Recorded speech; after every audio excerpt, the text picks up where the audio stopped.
जे किसे दे घर पुत्र ना जमदा होवे, ओदी धी, ओदी नूह, ओदी भैन बे औलाद होवे, ओ मदीने चला जा, इन्हां कबूतरां दे झूठे 7 जवां दे दाने लिया के नूह नू खवा जे पुत्र ना जमे।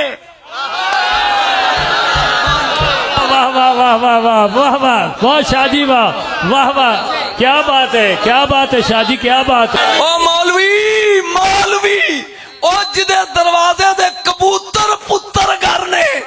हाय हाय हाय हाय हाय, क्या बात है शाहजी, क्या बात है। नारा रिसालत, नारा रिसालत। बोलो बोलो लाल कलंदर मास।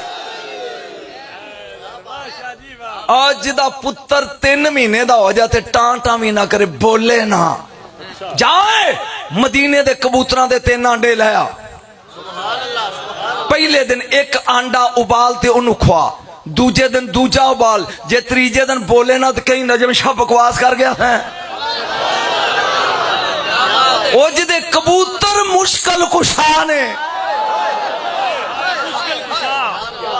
और तेनू तोहफा दे रहे हो, मरे चुप कर गए हैं। जिदे कबूतर दरवाजे दे, बोलिया नहीं, अब बोलिया नहीं तू, मुश्किल कुशा ने उस मुहम्मद को मंगिए ते नहीं लभदा।